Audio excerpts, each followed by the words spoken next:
ये भगवान की योग माया बड़ी विलक्षण, विचित्र और अलौकिक है। आपका जैसा भी भाव वैसे आपको भगवान दिखाई दे रहे, पक्का मानिए। आप स्त्री भाव से देख रहे हैं तो भगवान आपको स्त्री रूप में आपके पास है, पुत्र भाव से पुत्र रूप में। आप जान नहीं पा रहे, वही है, दूसरा नहीं है। हजारों बार बता चुके हैं कि ना मानने और ना जानने पर भी आपके हृदय में सत्ता उन्हीं की है। जिस दिन वो भगवान अंतर ध्यान हो जाते, प्यारे पुत्र, प्यारी पत्नी, प्यारे सुहृद मित्र आदि को आप चिता में जला देते हैं, तो था ना आपके हृदय में आदर, पर आप अनजाने से भी भगवान का ही आदर करते हो। अगर जान करके आदर कर लो तो तुम मुक्त हो जाओ इस दुख से, इस प्रपंच से। श्री भगवान कहते हैं कि मेरे अज अविनाशी स्वरूप को ये मूढ़ लोग नहीं जानते हैं। केवल वही जान सकता है जो मेरा आश्रय लेकर के मेरे को पुकारता रहता। भजन का मतलब तब पुकारना, भगवत चिंतन करना। वेदाहम शमतीतानि वर्तमानानि चार्जुन भविष्याणि च भूतानि माम तु वेद न कश्चन। हे अर्जुन, जो प्राणी भूतकाल में हो चुके हैं तथा जो वर्तमान में है और जो भविष्य में है, उन सब प्राणियों को मैं जान रहा हूं। जैसे आंवला ऐसे रख लो तो चारों तरफ से देख सकते हो, ऐसे भगवान अनंत ब्रह्मांडों को, जीवों को एक साथ देख रहे हैं। यही भगवान की भगवत्ता है, एक साथ देख रहे हैं। कोई भी जीव ऐसा नहीं है जिसको भगवान का दुलार नहीं मिल रहा हो। कहीं भी हो, अनंत ब्रह्मांड सबके लिए जो आवश्यक हो भेज रहे। कोई भूखा नहीं रह सकता। एक बार वीर शिवाजी समर्थ गुरु श्री रामदास स्वामी जी के पास गए और कहा कि स्वामी जी, अकाल पड़ा हुआ है तो हमने सारा का सारा खजाना खोल दिया और सबको पवाया। तो गुरु बड़े कृपा सिंधु थे, उन्होंने देखा कि इनके हृदय में एक गर्व का अंकुरण हो रहा है कि मैं भरण पोषण किया सबका अकाल में। तो उन्होंने कहा कि शिवू, यह हथौड़ा उठाओ, आओ चलो हमारे साथ। एक बड़ा पत्थर का, इसे तोड़ो। महाराज जी तोड़ा, हटाया तो नीचे मिट्टी में दबा हुआ स्वस्थ में ढके कैसा, बिल्कुल। बोले इसको किसने दिया? देखो ना कितना स्वस्थ है, पुष्ट है। इसको कौन आहार दे रहा है? इसको कौन प्राण पोषण कर रहा है? बोले भगवान। तो बोले तुम कैसे दाता बन गए?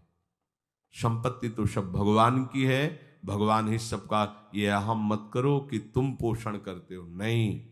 छोटी सी वृत्ति को भी गुरुदेव बर्दाश्त नहीं करते। जो गुरु शरणागत होता है वो उनकी बात समझता है, अन्यथा वो अपनी मनमानी वृत्ति को ही आदर देता है, गुरु की आज्ञा वृत्ति को नहीं देता। छोटा सा भी अभिमान का कण अपने जनों में गुरुदेव को बर्दाश्त नहीं होगा, क्योंकि यही भगवत प्राप्ति में बाधा बन जाएगा।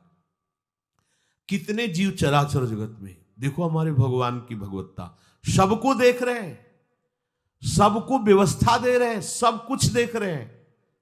3 प्रकार की लीला हो रही, कहीं पालन लीला, कहीं सृजन लीला, कहीं विनाश लीला। उन्हीं के द्वारा हो रही, वही देख रहे हैं, वही कर रहे हैं। अगर ये बात तुम्हारी समझ में आ जाए तो अभी भगवान की शरण हो जाओ।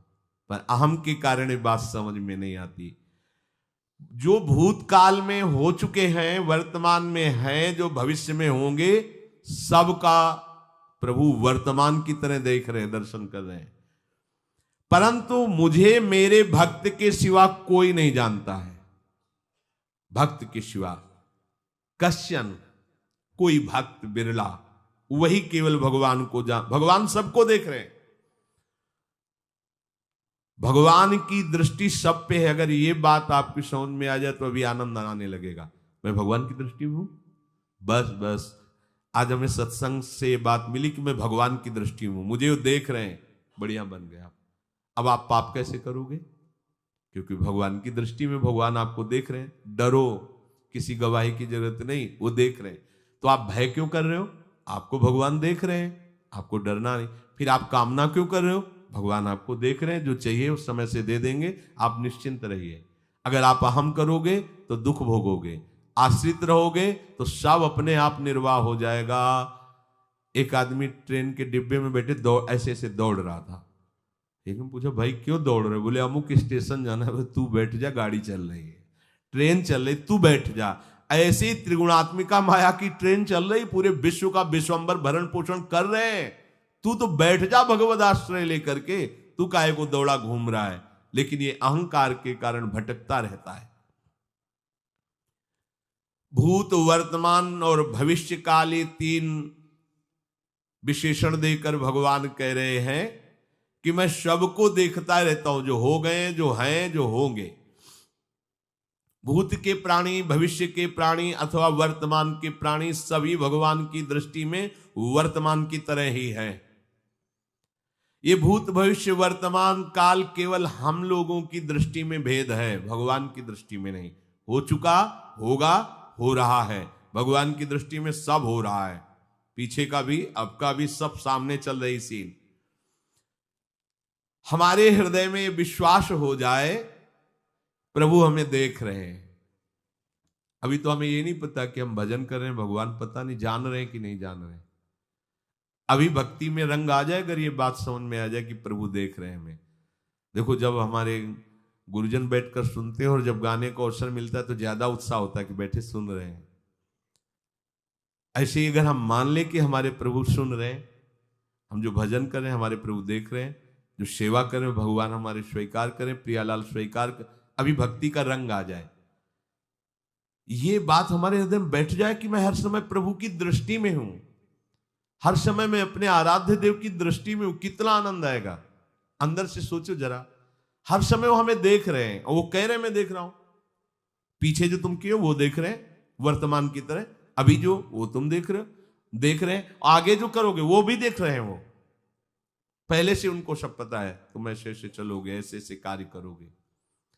भगवान की दृष्टि में सब कुछ वर्तमान ही रहता है।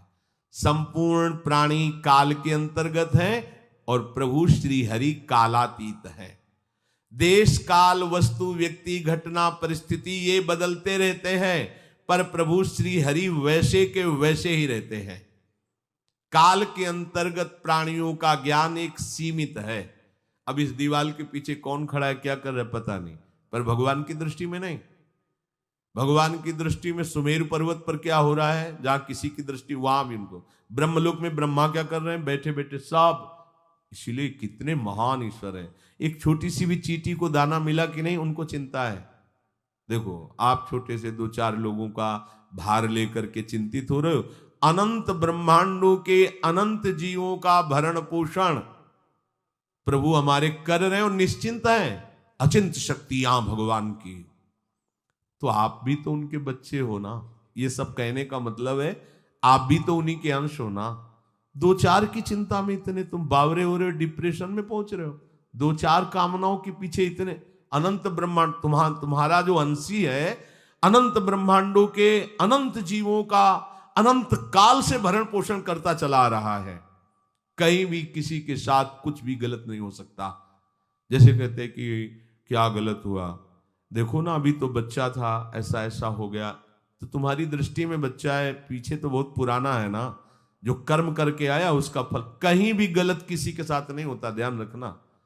जहां कुछ होता है, अभी हमने देखा मानो कि ये तो बहुत गंदा है, तो सीधे जा रहा था, ये आदमियों ने मिलकर इसे पीटा, अभी सीधा चल रहा, पीछा टेढ़ा चल के आया है, और जिनको पीटा है वही आके इसे पीट रहे हैं। अब हम वर्तमान को तो देख रहे हैं ना, पीछे की बात तो देख नहीं रहे ना, और भगवान पीछे की देख रहे हैं कि इसने पीछे बहुत ऐसा गलत किया, उसका हिसाब इसको मिल रहा है, इसलिए चुपचाप देखते रहते हैं। ध्यान रखना, इतना भी गलत नहीं हो सकता इस सृष्टि में। वो कैसे गलत नहीं हो रहा, अभी तो नवयुवक था, उसने कुछ ऐसा किया ही नहीं, अभी तो नई अवस्था थी, अभी तुम्हें दिखाई दे रहा है 15 वर्ष का है, लेकिन भगवान देख रहे हैं मेरा पुरातन अंश है, किस जन्म से क्या क्या करते चला आ रहा है। ये ज्ञान हो जाएगा तो किसी भी बात में आपको दुख नहीं पहुंचेगा, विक्षेप नहीं पहुंचेगा। नहीं बड़े बड़े विक्षिप्त हो जाते।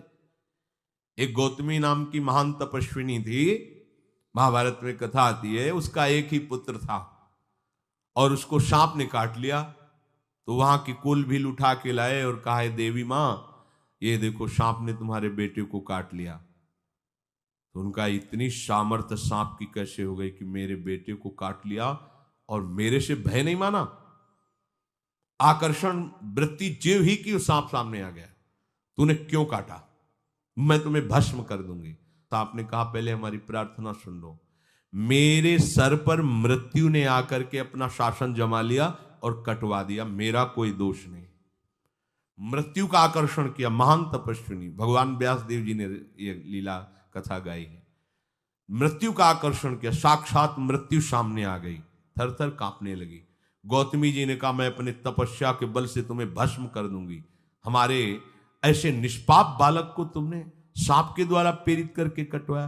बोले मेरे ऊपर काल का शासन है, काल ने मुझे प्रेरित किया, मैंने सांप को प्रेरित किया, मेरा कोई दोष नहीं, ये काल का शासन। काल का आवाहन किया, काल उपस्थित हुआ। काल ने कहा कि मेरा इसमें कोई दोष नहीं, इस बालक के पूर्व जन्म के कर्म के द्वारा मैं प्रेरित हूं। इस बालक के कर्म से प्रेरित होकर मैंने मृत्यु को प्रेरणा की, मृत्यु ने सांप को प्रेरणा की और इसने डस लिया। अब आप बताओ किसका दोष है? शांत हो गई, क्योंकि इस बालक के ही तो कौन काहू के सुख दुख कर दाता, निज कृत कर्म भोग सुन भ्राता। कोई किसी के सुख दुख का हेतु नहीं है, अपने कर्म ही है जो हमको दुख सुख देते हैं। और ये भगवान देख रहे हैं। कोई जैसे आपको अभी मनुष्य शरीर मिला, स्वतंत्रता है, अब आप जो पापाचरण चाहो छूट है कर सकते, या जो पुण्य कर्म चाहो कर सकते, या भजन करना चाहो कर सकते हो। ये स्वतंत्रता केवल मनुष्य शरीर को दी गई है। आपको जो पूर्व भोग मिल रहे हैं वो आपके पीछे के कर्मों के हैं। तो जो ज्ञानी जन होते हैं, विवेकी जन होते हैं, आए हुए प्रारब्ध को भोग लेते हैं, नया कोई पाप नहीं करते, निरंतर भजन करते रहते, भगवान की कृपा से मुक्त हो जाते। अगर भगवान की शरण में नहीं